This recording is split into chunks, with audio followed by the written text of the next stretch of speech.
न सुख न दुख न राग न द्वेष न लाभ न हानि न मान न अपमान न निंदा न स्तुति, किसी का कोई प्रभाव नहीं। मन बुद्धि चित्त हम सब प्रभु में लगा हुआ है। संसार में अशांति और प्रभु में शांति। तो जिस उपासक का अंतःकरण राग द्वेष रहित है वह प्रशांत आत्मा है, वही महात्मा है। जो प्रशांत आत्मा है वही महात्मा है। प्रशांत आत्मा बिल्कुल हलचल अंतःकरण में नहीं। जितना भजन करोगे उतना ही तुम्हें नशा चढ़ेगा। एक अद्भुत तेज, एक अद्भुत आनंद, एक अद्भुत उन्माद। भजन नहीं करोगे तो यही राग द्वेष चिंता शोक मोह मद मत्सर यही सताते रहेंगे। जिसका सांसारिक विशेषता प्राप्त करने का, रिद्धि सिद्धि प्राप्त करने का, मान बढ़ाई प्राप्त करने का उद्देश्य खत्म हो चुका है। एकमात्र परमात्मा प्राप्ति, रिद्धि सिद्धि भी नहीं। ये भी संसारिकता है, उच्च कोटि की संसारिकता है, पवित्र संसारिकता है। रिद्धि सिद्धि की चाह साधक के अंदर हो जाना ये उच्च कोटि की पवित्र संसारिकता ही है। ये परमात्मा प्राप्ति के लिए बहुत बाधक बात है। तो कह रहे हैं जिसका सांसारिक विशेषता प्राप्त करने का, संसार में कुछ विशेष रिद्धि सिद्धि प्राप्त करने का, मान बढ़ाई प्राप्त करने का उद्देश्य ना होकर केवल परमात्मा प्राप्ति का ही दृढ़ उद्देश्य होता है, उसके राग द्वेष अपने आप मिट जाते हैं, शिथिल हो जाते हैं। राग द्वेष मिटने से स्वतः अंतःकरण शांत हो जाता है, शांति आ जाती है, जो कि स्वतः सिद्ध है। तात्पर्य है कि संसार के संबंध के कारण ही अंतःकरण में हर्ष शोक राग द्वेष आदि द्वंद्व होते हैं, और इन्हीं द्वंद्वों के कारण अंतःकरण अशांत रहता है। राग द्वेष हर्ष शोक इन्हीं द्वंद्वों के कारण अंतःकरण अशांत रहता है, शांति भंग हो जाती है। लेकिन जब परमात्मा प्राप्ति का दृढ़ उद्देश्य होकर हम निरंतर भजन करते हैं तो ये द्वंद्व मिट जाते हैं, स्वतः मिट जाते हैं। तब स्वतः दिव्य शांति हृदय में प्रकट होती है। उस स्वतः सिद्ध शांति को प्राप्त करने वाले उपासक का ही नाम प्रशांत आत्मा है। प्रशांत आत्मा और विगत भी, विगत माने जिसका बीत चुका है, भी माने भय अर्थात निर्भय। विगत भी जो भय रहित है, शरीर को मैं और मेरा मानने से रोग का भय, निंदा का भय, अपमान का भय और मृत्यु का भय ये बना ही रहता है। शरीर को मैं और मेरा मानने से ये भय बना ही रहेगा, रोग का भय, निंदा का भय, अपमान का भय और मरने का भय। परंतु जब उपासक शरीर के साथ मैं और मेरेपन की मान्यता को छोड़कर प्रभु के साथ अपनापन करता है तब वो निर्भय हो जाता है। जब तक शरीर से संबंध है तब मैं और मेरा, शरीर मैं या मेरा, तब तक भय बना रहेगा। कोई भी हो, कहीं हमारी निंदा ना हो जाए, कहीं कोई रोग ना हो जाए, कहीं अपमान ना हो जाए, कहीं मर ना जाऊं, ये भय बना रहेगा। और जब शरीर से मैं मेरापन हटकर प्रभु में मैं मेरापन हो जाता है तो वो निर्भय हो जाता है, निश्चिंत हो जाता है। उसमें किसी भी प्रकार का भय नहीं रहता, जिसको भगवान से अपनापन हो जाता है। कारण कि उसके अंतःकरण में यह भाव दृढ़ हो जाता है कि शरीर को जितने दिन जीना है जिएगा, इसके बाद इसको तो मरना ही है। शरीर को तो मृत्यु निश्चित प्राप्त होनी है, भय किस बात का। जब भगवान का आश्रय लेकर भगवान से अपनापन करके भजन किया जाता है तो विगत भी हो जाता है, उसके हृदय से भय नष्ट हो जाता है। कोई भय नहीं रहता, ना रोग का, ना निंदा का, ना अपमान का, कोई भय नहीं रहता। इस शरीर को जब मरना है तो कोई बचा नहीं सकता, और जब तक मरना नहीं है तब तक कोई मार नहीं सकता, इसलिए भय की कोई जरूरत ही नहीं है। उस उपासक के हृदय में विचार दृढ़ हो जाता है भगवान से अपनापन होने के कारण, इसलिए उसको कोई भय नहीं रहता। यदि ये शरीर मर भी गया तो मैं अपने भगवान के पास जाऊंगा, इसलिए उसे भय नहीं रहता। संसारियों को भय इस बात का बना रहता कि अगर मर गया तो पत्नी छूट गई, पुत्र छूट गया, रिश्ते नाते छूट गए, घर परिवार छूट गया, धन संपत्ति छूट गई। लेकिन जिसने शरीर और संसार से अपनापन हटाकर भगवान में लगा दिया है, उसके जब मरने का समय आता है तो आनंद आता है कि अपने भगवान से मिलने जा रहा हूं। जिनका नाम जप किया है, जिनको अपना माना है, जिनके लिए पूरा जीवन परिवार संबंध सुखों का त्याग किया, आज उन्हीं भगवान से मिलने का समय आ रहा है। इसलिए उसे मृत्यु भयावह नहीं, उसे आनंद प्रदान करने वाली लगती है। जब उपासक की चित्तवृत्ति भगवान की तरफ होती है तो उसका कल्याण स्वतः ही हो जाता है। जब तक कल्याण में संदेह है तो फिर भय है। जब निरंतर चिंतन, प्रशांत आत्मा, किसी भी तरह का कोई पापाचरण नहीं, शांत अंतःकरण, निरंतर भगवान से अपनापन, तो ये संदेह खत्म हो जाता है कि भगवान मिलेंगे कि नहीं, पक्का मिलेंगे। क्योंकि निरंतर भजन हो रहा, कोई पाप आचरण नहीं हो रहा, तो निर्भय हो जाता है। और जिसके हृदय में जब तक ये अंतराय भजन का रहेगा, कहीं अपनापन संसार में है तो उसको संदेह है, और संदेह है तो भय है। निर्भय वही होगा जो संदेह रहित होकर भगवान के निरंतर भजन में रत है, पापाचरण का त्याग करके निरंतर भगवान में अपने चित्त को जोड़े है। ब्रह्मचारी व्रते स्थिता, भगवान कह रहे हैं, एक एक शब्द आनंदमय है। राग द्वेष हर्ष शोक रहित अंतःकरण, प्रशांतात्मा, मैं और मेरापन शरीर से हटाकर श्री भगवान में लगाना, तो भय रहित हो जाना, विगत भीर। अब आगे कह रहे ब्रह्मचारी व्रत स्थित है, ब्रह्मचारी व्रत स्थिता। ब्रह्मचारी बहुत अमृत है। ये नीच अंतःकरण वाले लोग जो भोगों में सुख का अनुभव कर रहे हैं, भगवान बचाएं, दुर्गति को भोग रहे हैं, वो समझ रहे हैं हम बहुत आनंद लूट रहे हैं, वो दुर्गति को भोग रहे हैं। जिस क्रिया में क्षण मात्र सुख निकालने में आनंद होता है, उसको रोकने में कितना सुख होगा, ये वही जानता है जो ब्रह्मचारी व्रते स्थिता। इसलिए उपासक को चाहिए कि वो ब्रह्मचारी बने। गृहस्थ है तो केवल संतान उत्पत्ति के लिए भगवान का स्मरण करते हुए स्त्री सहवास अपनी पत्नी से करे, कभी दूसरी माता बहनों की तरफ काम दृष्टि से ना देखे, तो वो भी ब्रह्मचारी ही माना जाएगा। और जो विरक्त है वो आजीवन न हस्त मैथुन, न किसी स्त्री की तरफ देखना, ना किसी पुरुष की तरफ देखना, पूर्ण रूप से अपनी जनेंद्री को काबू में रखना। काच वाच मन निश्चल राखे, धनी धनी जननी तेरी रे। जो लंगोटी का पक्का, जबान का पक्का, मन का पक्का, वही साधु है। धन्य है उसकी माँ को जो ऐसे लाल को पैदा किया, जो लंगोटी का पक्का, जबान का पक्का और मन का पक्का। काच वाच मन निश्चल राखे, धनी धनी जननी तेरी रे। बड़ नरसैया दर्शन पावा। नरसिंह मेहता कहते मेरे बड़े भाग्य यदि ऐसे संत का दर्शन हो जाए जो लंगोटी का पक्का, जबान का पक्का, मन का पक्का हो जाए। जब निकले ही हो भगवान के मार्ग में तो फिर गंदगी क्यों, फिर इधर उधर झांक ताक क्यों। मन को मारो, अपनी इंद्रियों को शांत कर दो, अल्पाहार करो, थोड़ा भोजन करो, बहुत शांति मिलेगी। हमारी बात मान लो, जिसकी इंद्रियां बहुत बलवान हैं उसकी रसेंद्री बहुत चंचल हो चुकी है, बहुत खान पान करता है, इसलिए जनेंद्री उसको शांति नहीं लेने दे रही, नहीं तो इच्छा ही खत्म हो जाएगी। उचित आहार, आपको कोई फावड़ा नहीं चलाना है कि आपको बहुत बल की आवश्यकता है, और बहुत बल ब्रह्मचारी में होता, व्यभिचारी में नहीं होता। ब्रह्मचारी का संकल्प बल काम करता है, व्यभिचारी में ना संकल्प बल है ना शरीर बल है। इसलिए भगवान आदेश करते ब्रह्मचारी व्रते स्थिता।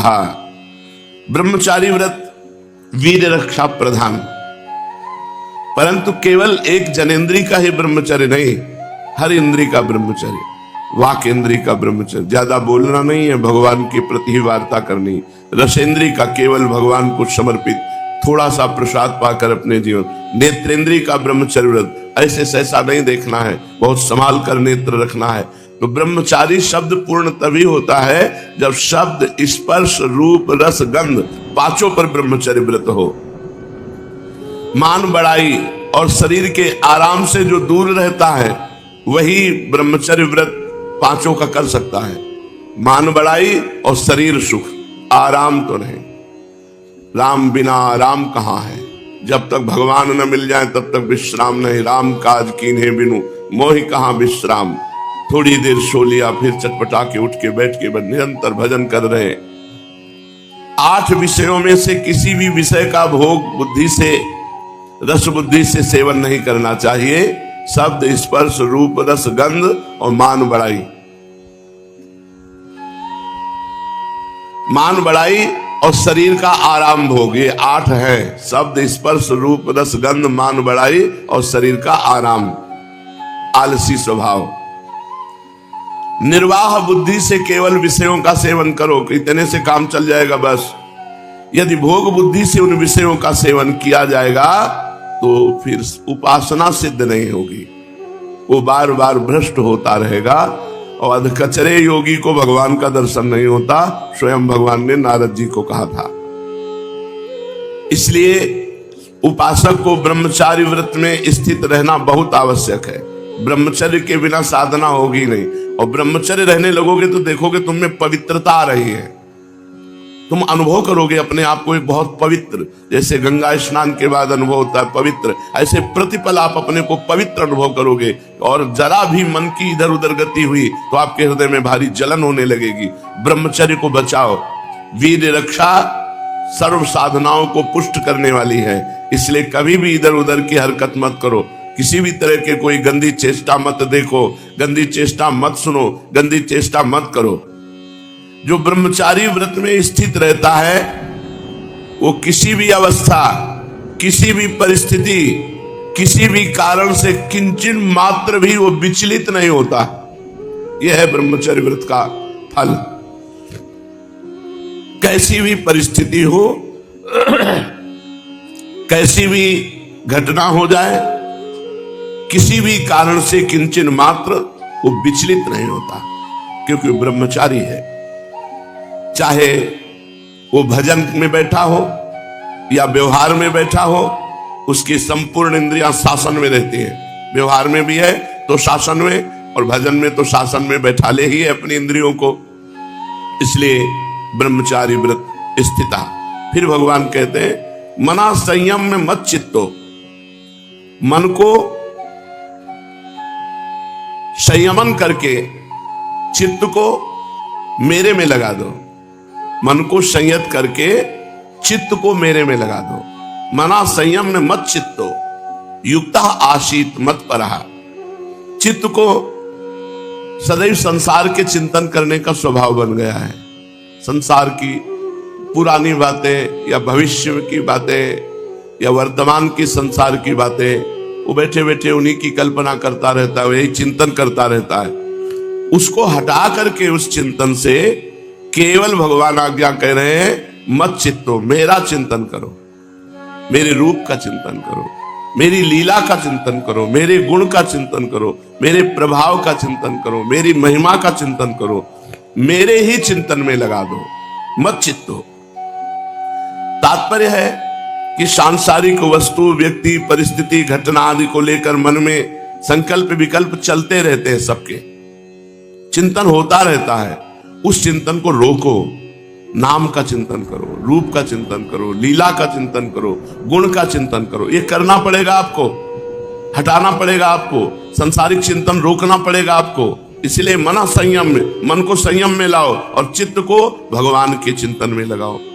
मन में जो कुछ चिंतन होता है वो भूतकाल का होता है या कुछ भविष्य काल का होता है। साधक को चाहिए कि भूत भविष्य की चिंता छोड़ दे।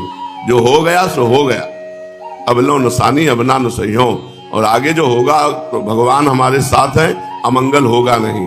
तो वर्तमान में भूत भविष्य का चिंतन करके वर्तमान को मत मलिन करो।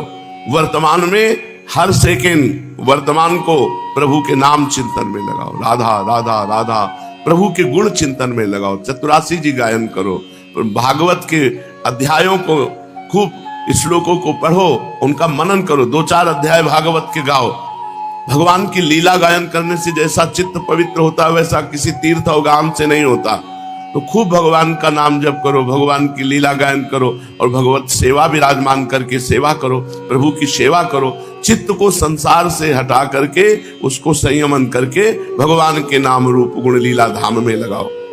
साधक वर्तमान समय को भगवान में लगाता है। जब भगवान की हम चिंतन वृत्ति करते हैं तो मन भागता है भूतकाल के चिंतन में, भविष्य के चिंतन में। कोई वस्तु, व्यक्ति, पदार्थ, घटना, परिस्थिति आदि को लेकर वो भजन छोड़कर संकल्प विकल्प करने लगता है। बस इसी को रोकना साधना है। जब हम भजन में बैठे तो इधर उधर जहां मन जाए उसको हटा हटा करके बार बार भजन में लगाना, यही उपासना है। परमात्मा का चिंतन, भगवान का चिंतन ही करना हमारा लक्ष्य बन जाए, संसार के चिंतन का नहीं। अतः जिस संसार का चिंतन हो रहा है विचार करो, वो पहले नहीं था, पीछे नहीं रहेगा, तो अभी भी नहीं है, ये केवल दिखाई दे रहा है, यही इंद्रजाल है माया का।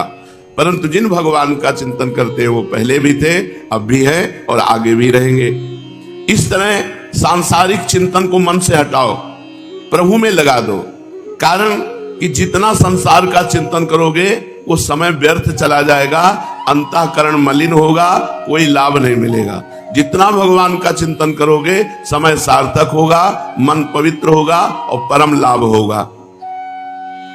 भगवान कह रहे युक्ता आशीत मत्परा, युक्ता भगवान में ही सदैव स्थित रहे। और कह रहे मत्परा केवल भगवान के परायण रह करके, किसी अन्य का नहीं, केवल भगवत परायण होकर के जीवन रखे साधक। भगवत परायण जीवन, किसी व्यक्ति का आश्रय नहीं, उद्देश्य लक्ष्य ध्येय केवल श्री भगवान का रहे। भगवान के सिवाय कोई भी सांसारिक वासना, कोई भी आसक्ति, कोई भी कामना, कोई भी स्पृहा, कोई भी ममता ना रहे। यदि ऐसा जीवन हो तो भगवत प्राप्ति बहुत जल्दी हो जाए।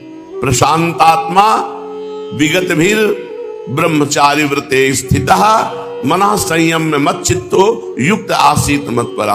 प्रशांत आत्मा जिसका अंतःकरण शांत है, विगत भी जो भय रहित है, ब्रह्मचारी व्रते स्थिता जो ब्रह्मचारी व्रत में स्थित है, युक्ता सावधान योगी मना संयम में मत चित्तो, मन को संयम में करके सदैव भगवान के नाम रूप गुण लीला का चिंतन करता है। आसीत मत्परा केवल भगवान के परायण है, वो निश्चित भगवत प्राप्ति कर लेता है। चलते हैं चैतन्य महाप्रभु के पावन चरित्र में। श्री हरिदास जी का पावन चरित्र सुन रहे हैं। धन्य है ऐसी नाम की निष्ठा। जब मुलुकपति बादशाह ने ये 2 बातें रखी, या तो तौबा या दंड, तो उन्होंने कहा शरीर को काट दिया जाए तो भी मैं तौबा नहीं बोलूंगा, क्योंकि मैं कोई अपराध नहीं कर रहा, भगवान का नाम जप कर रहा हूं। तो गुराई काजी ने दंड निश्चित किया, 22 बाजारों में कोड़े बेत मार मार करके इनको जान से मार दिया जाए। ऐसा ही किया गया, दरबार से शुरू किया गया बेत मारना और 22 बाजारों में घुमा घुमा कर उनको खूब मारा। ऐसे कोमल शरीर पे जहां बेत पड़ते वहां की त्वचा नष्ट हो जाती और वो खून निकलता, वहीं और बेत मारते, क्योंकि जान से मारना था।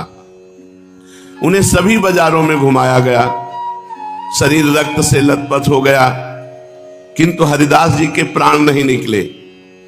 जल्लादों ने आश्चर्य प्रकट करते हुए कहा, महाशय ऐसा कठोर आदमी तो हमने आज तक एक भी नहीं देखा। प्रायः 10-20 ही बेतों में मनुष्य मर जाता है, कोई कोई 10-5 बेत लगने पर बेहोश हो जाता है। इनकी पीठ पे तो असंख्यों बेत मारे, लेकिन ना ये बेहोश हुए और आह तक नहीं की। यदि इनके प्राण ना निकले तो हमको प्राण दंड दिया जाएगा। हमें मालूम पड़ता है कि जिसका ये नाम उच्चारण कर रहे हैं उसी का ये प्रभाव है। इतने भारी दुख से हरिदास जी को तनिक भी वेदना प्रतीत नहीं हुई।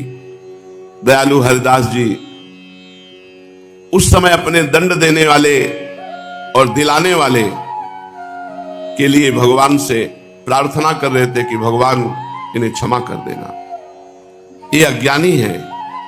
इन भूले भटके जीवों के अपराध को भगवान क्षमा कर दें। इसलिए हरिदास जी आंख मूंद करके अश्रु प्रवाह करते हुए भगवान से प्रार्थना कर। देखो, अपनी पीड़ा की कोई बात नहीं, इतना बेत मारा गया इस बात से नहीं, इस बात से वो दुखी है कि इनका कल्याण हो जाए। ये जो हमारे शरीर में बेत मार रहे हैं और जिन्होंने बेत मरवाया, इन दोनों का कल्याण, ये है भक्त हृदय। करत जे अनसहन निंदक तिनहु पे अनुग्रह कियो। जो अपराध करते हैं, जो निंदा करते हैं, जो मारते पीटते, उनका भी कल्याण भक्त के द्वारा होता है। इतने में अचेत अवस्था आ गई। भगवान के ध्यान करते ही महात्मा हरिदास जी भूमि पर धड़ाम से गिर गए। सेवकों ने समझा मर गए। उसी दशा में उन्हें मुलकपति के यहां ले गए। गुराई काजी की सम्मति से मुलकपति ने उन्हें आज्ञा दी कि इनको गंगा जी में फेंक दो। गुराई काजी ने कहा, कब्र में गड़वा देने से तो इन्हें मुसलमानी धर्म के अनुसार बहिष्ठ स्वर्ग की प्राप्ति हो जाएगी, और इसने तो मुसलमानी धर्म छोड़ दिया है, इसलिए इसे ऐसे ही गंगा जी में फेंक देना ठीक समझा गया। सेवकों ने मुलकपति की आज्ञा से हरिदास जी के शरीर को पतित पावनी श्री भागीरथी गंगा में छोड़ दिया, ये समझ करके अब ये मर गए। गंगा मैया के सुखद शीतल जल स्पर्श से हरिदास जी को चेतना हुई और वो प्रवाह में बहते बहते फुलिया के समीप घाट पर आ लगे। इनके दर्शन से लोगों की भीड़ लग गई, बड़ी प्रसन्नता हुई। सबने इनको निकाला। जीवित चेतना युक्त शरीर में औषधियां लगाई गई।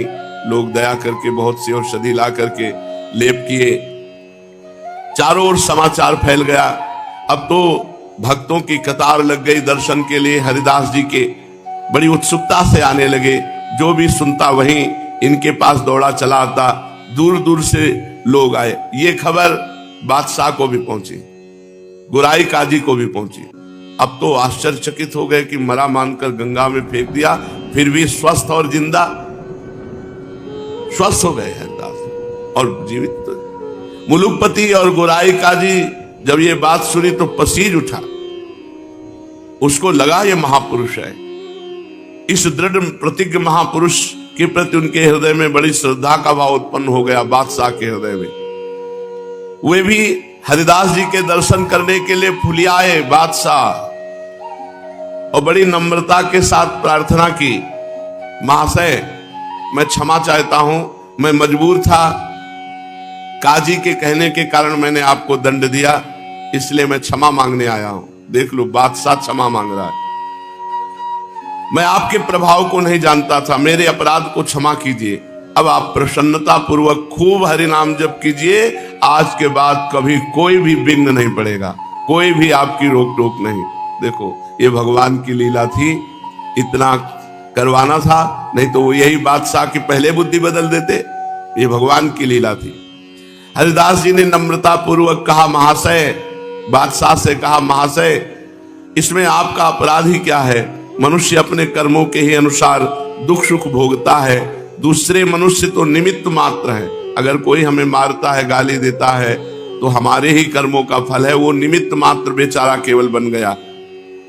मेरे कर्म ही ऐसे होंगे, आप किसी बात की चिंता न करें, मेरे मन में आपके प्रति तनिक भी रोष नहीं है। हरिदास जी की ऐसी सरल और निष्कपट बात सुनकर मुलकपति बादशाह को बड़ा आनंद हुआ। वो इनके चरणों में प्रणाम करके चला गया। फुलिया ग्राम के और भी वैष्णव ब्राह्मण आ करके हरिदास जी की ऐसी अवस्था देखकर दुख प्रकाशित करने लगे। कोई कोई तो उनके घावों को देखकर फूट फूट कर रोने लगा। इस पर हरिदास जी ने उन ब्राह्मण और वैष्णवों से कहा, आप लोग सभी धर्मात्मा हैं, शास्त्रों के मर्म को भली भांति जानते हैं।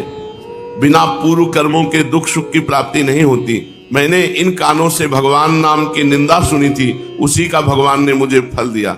आप लोग किसी प्रकार की चिंता न करें, ये दुख तो शरीर को हुआ है, मुझे तो इसका तनिक भी क्लेश प्रतीत नहीं होता। बस भगवान नाम का स्मरण बना रहे, यही आप सब मुझे आशीर्वाद दीजिए, क्योंकि भगवान नाम स्मरण सब सुखों का सुख है। जिस क्षण भगवान नाम का स्मरण ना हो, वही सबसे बड़ा दुख है।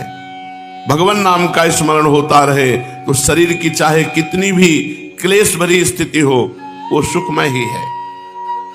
ध्यान दीजिए, यदि भगवान नाम जब चल रहा है तो शरीर का चाहे जितना कष्टमय रोग हो, कष्टमय परिस्थिति हो, उसे सुख ही का अनुभव होगा, दुख का अनुभव नहीं। और भगवान नाम नहीं तो चाहे जितना सुख संसारिक एकत्रित कर लो, चिंता, भय, शोक, दुख ये बना ही रहेगा। इनके ऐसे उत्तर से सभी ब्राह्मण वैष्णव संतुष्ट हुए और इनकी आज्ञा लेकर अपने अपने घरों को चले गए। इस प्रकार हरिदास जी भगवती भागीरथी के तट पर फुलिया ग्राम के समीप ही रहने लगे। वहां उन्हें सब प्रकार की सुविधाएं थी। शांतिपुर में अद्वैताचार्य जी के समीप प्राय नित्य ही जाते। आचार्य इन्हें पुत्र की भांति प्यार करते और ये उन्हें पिता से बढ़कर मानते। फुलिया के सभी ब्राह्मण वैष्णव धनी मानी पुरुष हरिदास जी का आदर सत्कार करते थे। ये मुख से सदा श्री हरि के मधुर नामों का कीर्तन करते रहते। निरंतर के कीर्तन के प्रभाव से इनके रोम रोम से हरि ध्वनि सुनाई देने लगी। भगवान की लीलाओं को सुनते ही ये मूर्छित हो जाते और एक साथ ही इनके शरीर में सभी सात्विक भाव उदय हो उठते। हरिदास जी स्वस्थ हो चुके थे। एक दिन की बात है कि ये अपनी कुटिया से कहीं जा रहे थे तो रास्ते में इन्हें मंजीरा मृदंग की आवाज सुनाई दी। तो श्री कृष्ण कीर्तन समझकर ये उसी ओर चल पड़े। उस समय डंक नाम की जाति के लोग मृदंग मंजीरा बजाकर नृत्य किया करते थे और नृत्य के साथ में हरि लीलाओं का कीर्तन किया करते थे। उस समय भी कोई डंक नृत्य कर रहा था। जब हरिदास जी पहुंचे तब डंक भगवान की कालीय दमन की लीला का पद गा रहा था। भगवान ने जैसे कालिया को दमन किया वो पद गा रहा था। डंक का स्वर कोमल था, नृत्य में वो प्रवीण था और गाने में उसे अच्छा अभ्यास था। वो बड़े ही लय के साथ यशोदा और नंद के विलाप का वर्णन करने लगा। जब भगवान गेंद के बहाने काली दह में कूद पड़े, इस बात को सुनकर नंद, यशोदा तथा सभी ब्रजवासी वहां आ गए। बाल कृष्ण अपने कोमल चरण कमलों को कालिया नाग के फणों के ऊपर रखे हुए उसी अपनी ललित त्रिभंगी गति से खड़े हुए मुरली बजा रहे हैं और नाग जोरों से फुंकार मारता है। उसकी फुंकार के साथ मुरारी धीरे धीरे नृत्य करते हैं। यशोदा जी ऐसी दशा देखकर बहुत दुखी हो रही हैं। उस पद में ये भाव था। वो चारों ओर लोगों को कातर दृष्टि से देख रही है कि मेरे लाल को कोई कालिया के मुख से छुड़ा ले। नंद बाबा अलग आंसू बहा रहे हैं। इस भाव को सुनते ही जहां इस पद को हरिदास जी ने सुना, हुंकार मारा, मूर्छित होकर पृथ्वी पर गिर पड़े। उस डंक ने देखा कि इनके तो भागवतिक सात्विक भाव प्रकट हो रहे हैं, ये तो महापुरुष हैं। उसने गायन और नृत्य बंद कर दिया और इनके पद की धूलि को मस्तक पर चढ़ाकर स्तुति की। अब तो बहुत से भक्तों ने हरिदास जी के चरणों के नीचे की धूलि को लेकर सिर पर चढ़ाया।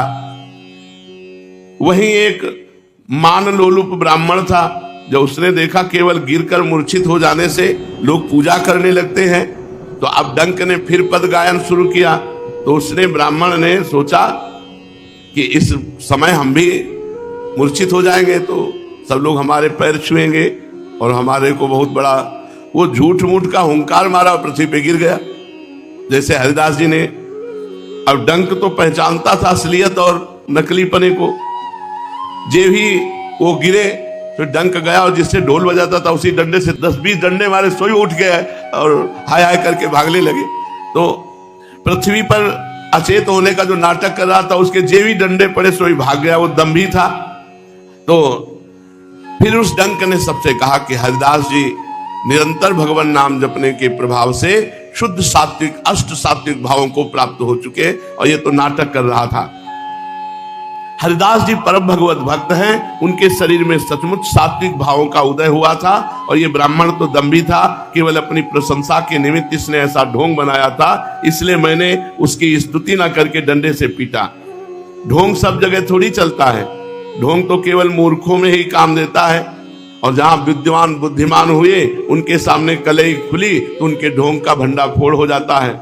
हरिदास जी महाभागवत सचमुच भगवान के परम प्रेमी भक्त है, उनके रहने से संपूर्ण देश पवित्र हो रहा है। आप लोग बड़े भाग्यवान हैं जो ऐसे महापुरुष के नित्य प्रतिदर्शन पाते हैं। डंक की बात सुनकर सभी को परम प्रसन्नता हुई और वे सभी लोग हरिदास जी के भक्ति भाव की भूरी भूरी प्रशंसा करने लगे। वो ब्राह्मण तो इतना लज्जित हुआ कि लोगों को मुंह दिखाने में भी उससे लज्जा आने लगी। सचमुच बनावटी की दुर्दशा ही होती है। हरिदास जी की निष्ठा अलौकिक, उनका विचार मनुष्य बुद्धि के बाहर की बात है। शोक और मोह का कारण है प्राणियों में विभिन्न भावों का अध्यारोप। जब मनुष्य एक को तो अपना सुख देने वाला प्यारा सुहृद समझता है और दूसरे को दुख देने वाला शत्रु समझकर उससे द्वेष करने लगता है, तब उसके हृदय में शोक और मोह का उदय होना अवश्यंभावी है। जिस समय सभी प्राणियों में वो उसी एक अखंड सत्ता का अनुभव करने लगेगा, जब प्राणी मात्र को प्रभु का स्वरूप समझकर महान भाव से प्यार करने लगेगा, तब उस साधक के हृदय में न कभी मोह होगा न कभी शोक होगा। मोह शोक तभी होता है जब एक को अपना और एक दूसरे को पराया माना जाता है।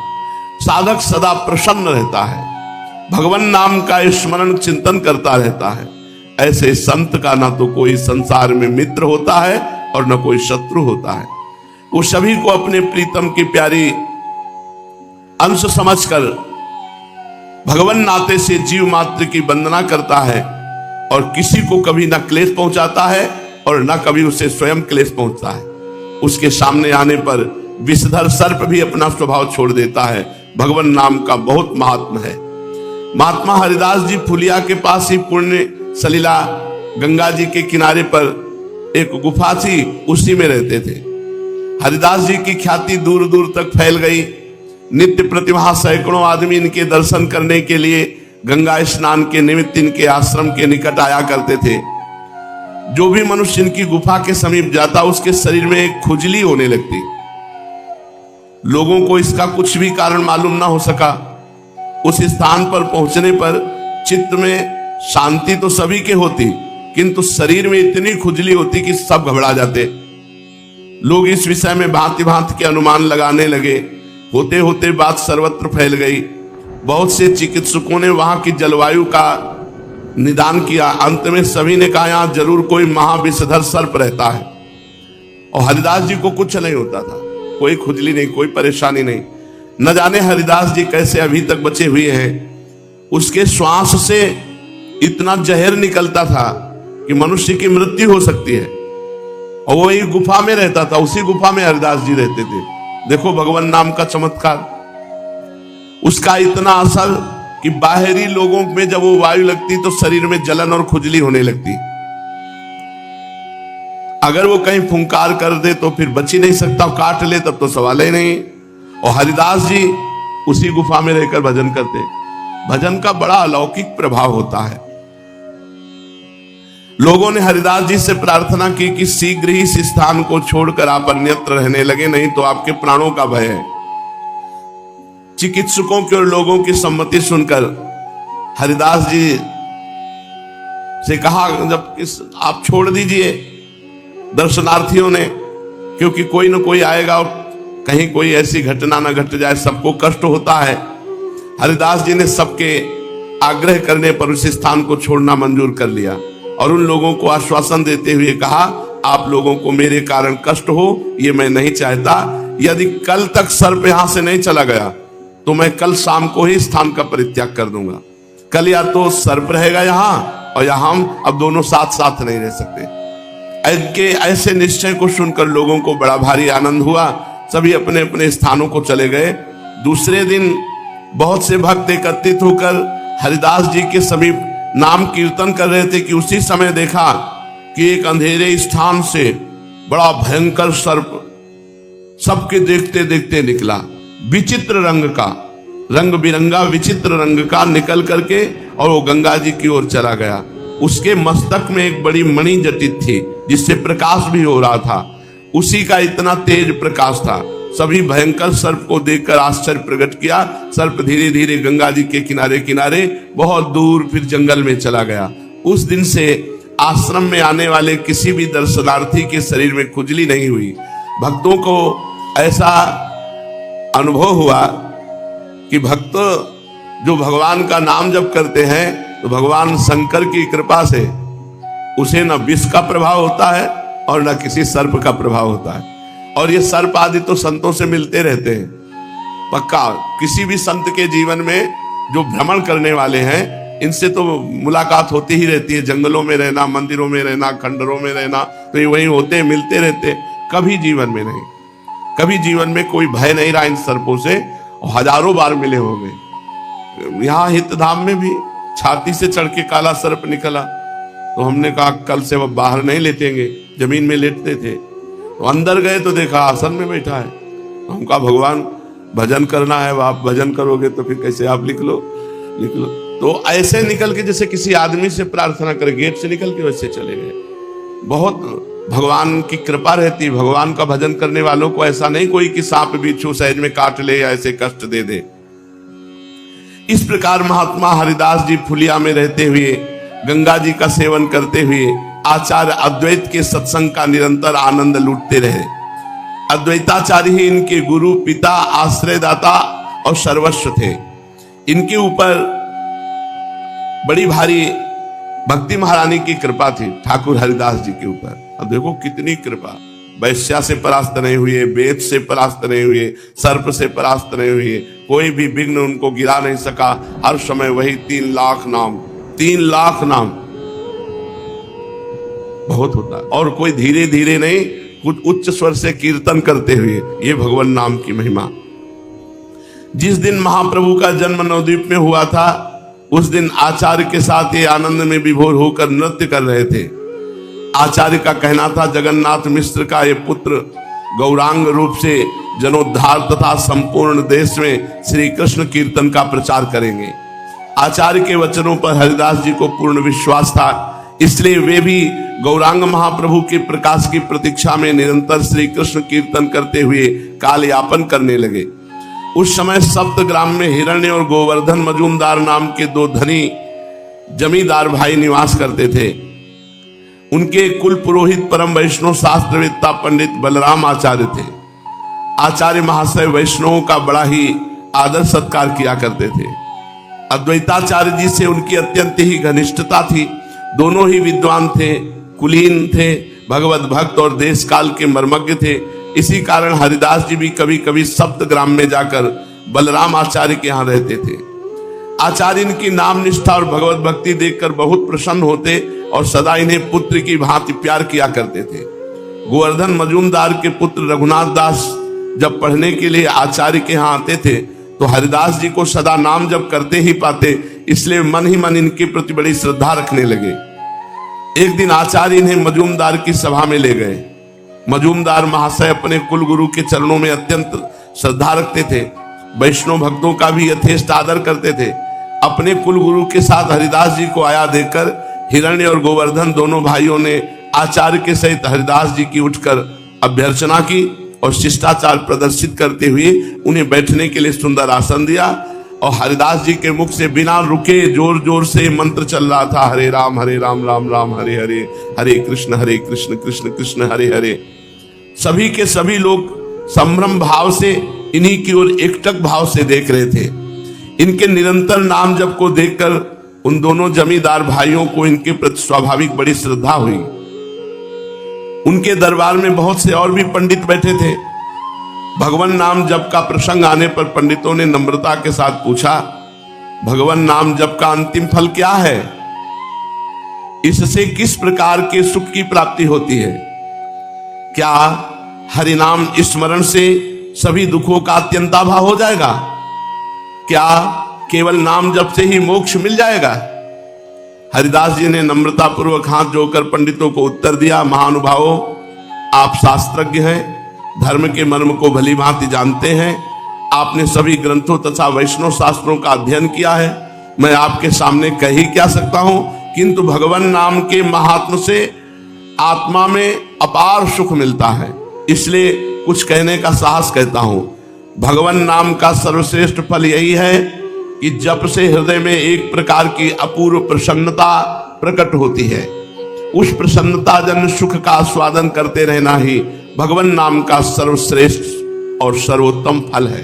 जब खूब नाम जप किया जाता है तो नाम जप से एक हृदय में अद्भुत आनंद प्रकट होता है। यही आनंद नाम जप का फल है। भगवान नाम का जप करने वाला साधक मोक्ष या दुखों के अत्यंता भाव की इच्छा ही नहीं करता।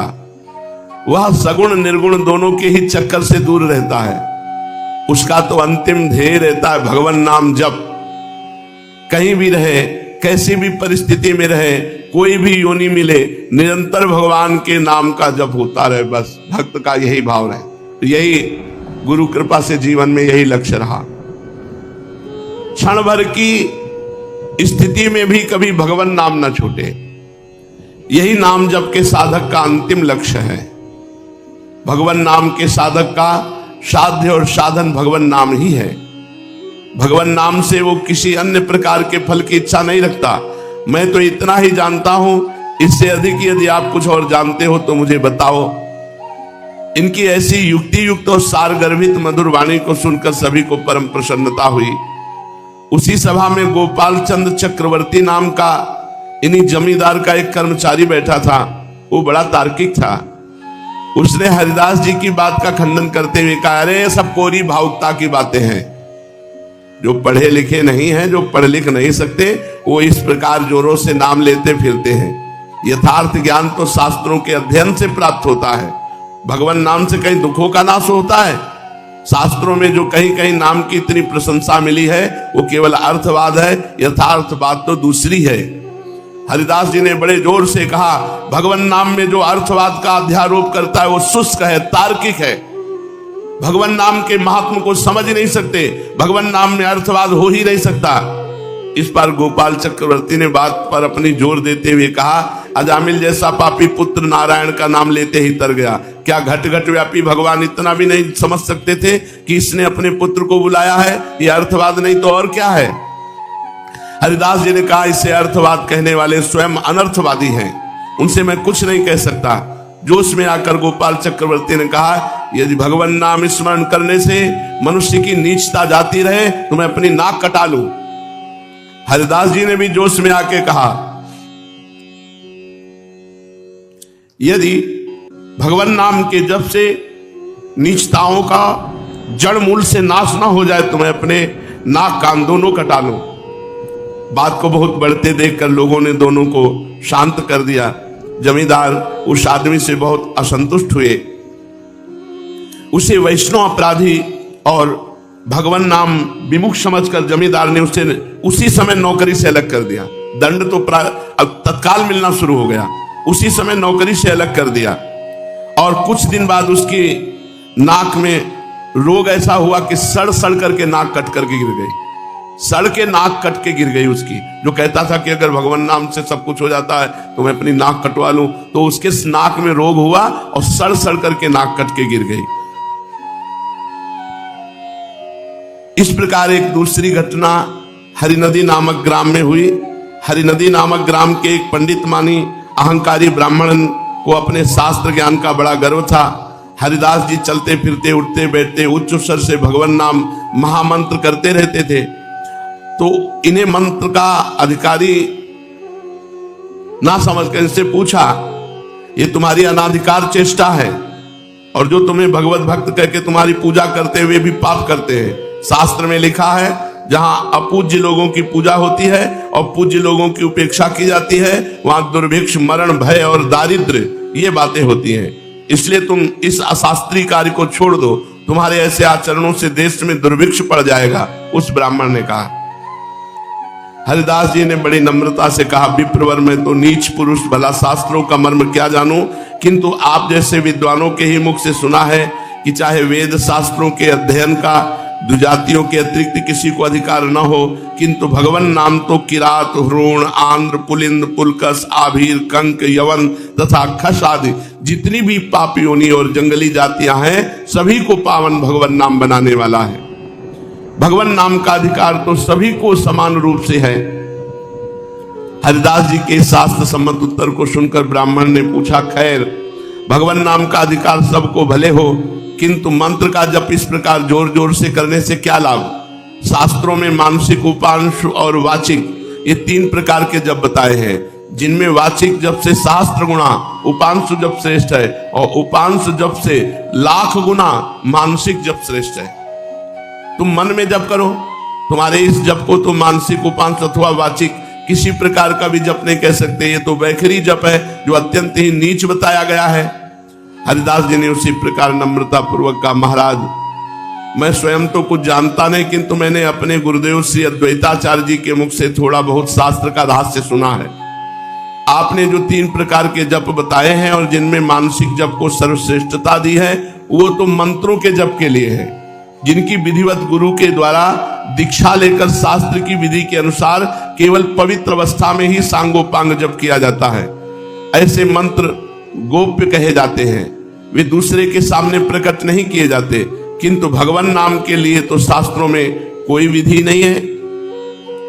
भगवान नाम जब तो सर्वकाल में, सर्व स्थान में, सबके सामने, सब परिस्थिति में किया जाता है।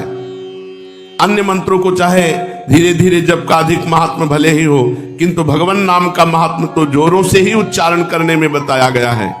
भगवान नाम का जितने ही जोर से उच्चारण किया जाएगा उसका उतना ही अधिक फल प्राप्त होगा।